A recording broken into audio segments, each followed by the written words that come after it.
Hey, how's it going, friends? Thank you for tuning in to VR Revelations. Welcome. It's January 30th, the year of our Lord, 2023.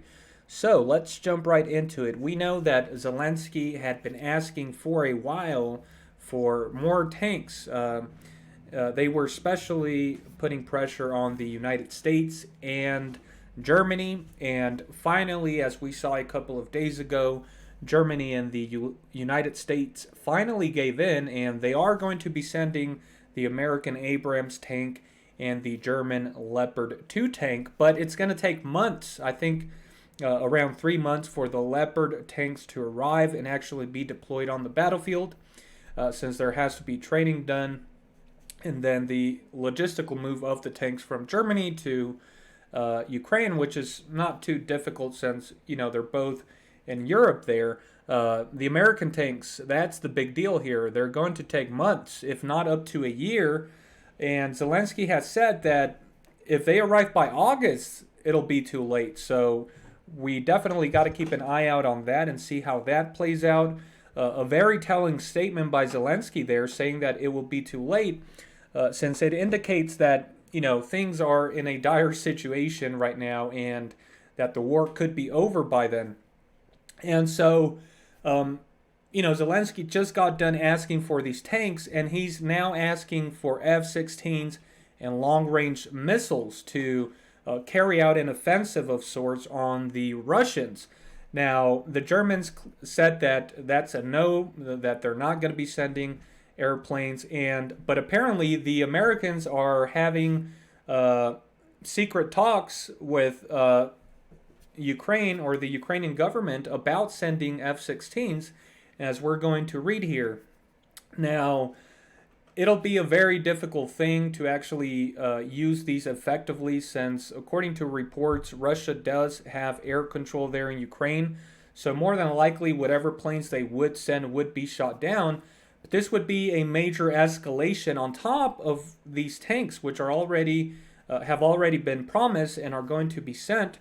And the Russians were warning about the tanks, so you can imagine how they would react to F-16 fighter jets in Ukraine. So things are definitely going to escalate here pretty soon. But let's go ahead and take a read about this here from The Guardian, which again is pro-Ukrainian and a Western news source. So it says, Volodymyr Zelensky's most senior advisor has suggested Poland is willing to supply Ukraine with F-16 fighters as Ukraine's lobbying for the combat jet steps up only a few days after Germany and the U.S. agreed to send over their tanks. So notice that Poland sort of continues to be the instigator here, right? They were the ones that initially said they were willing to send the German-made Leopard 2 tanks, and then they actually said they were willing to send them without permission from the Germans. And so they have all these weapons from these other countries, and they're the ones that sort of take the initiative to for this fight against the Russians, probably because, again, the Russians did invade Poland there along with Nazi Germany. If you actually go back and look at that history during World War II. So they sort of have it out against the Russians. But again, they're sort of part of this West collective, right, that is trying to support Ukraine. So it's really no surprise, but very interesting how they seem to be at the forefront here of all this support that they're trying to get for Ukraine. So it goes on. Andriy Yermak said Ukraine had positive signals from Warsaw in a Telegram posting, although Poland's prime minister was careful to stress his own country would only act in consultation with NATO allies.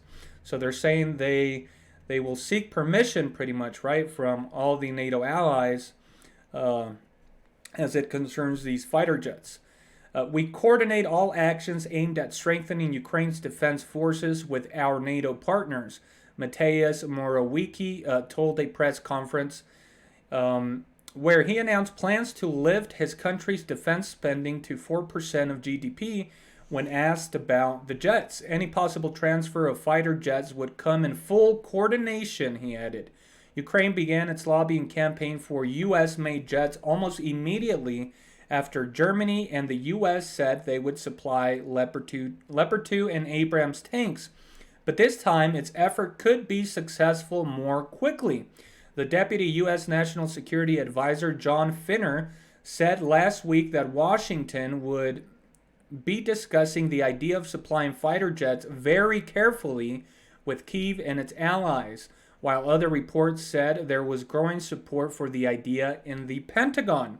The British Defense Secretary Ben Wallace on Monday noted that I think that we know about all these demands is that, I think what we know about all these demands is that the initial response is no, and it ends up being yes. Poland had previously mooted sending its fleet of Soviet-era MiG-29s, familiar to Ukraine's pilots, as long ago as March, but the deal was scuppered by U.S. concerns about the risk of escalation in the early phase of the war. Reports in Poland have suggested Warsaw instead provide spare parts. But with the Ukraine war now heading to its second year, and with the West having upgraded its weapons supplies with HIMARS and M270 rocket artillery, Nizams and Patriot air defense systems, and most recently tanks, fears of a dangerous Russian response have eased. So we know that the West is taking this contradictory stance of that they have to send all these arms to Ukraine in order to via for peace. Which again, how are you saying that you're supporting peace talks, right, or a peace agreement, while at the same time sending more weapons so that the Ukrainians can continue killing Russian soldiers? It doesn't make sense. I think it's pretty obvious here that the Western collective here doesn't want peace, right? We know that Russia has tried to have peace talks pretty much throughout the war. We know that Boris Johnson traveled over to Ukraine in order to actually stop peace talks between Ukraine and Russia. So there's a lot of interest at hand here by the Western nations, right? A lot of profiting through these weapons.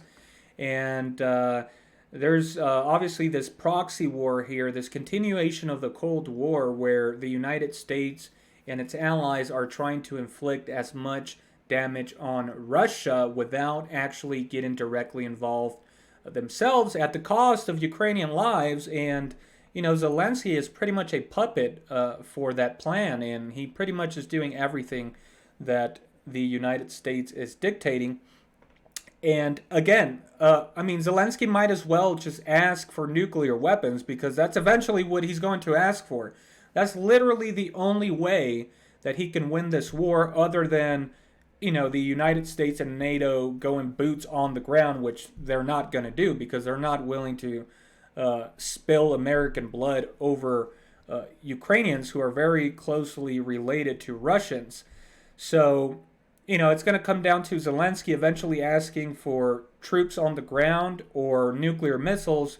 And it would not be surprising, because if you remember, near the beginning of the war, Zelensky was literally calling for a nuclear preemptive strike on Moscow.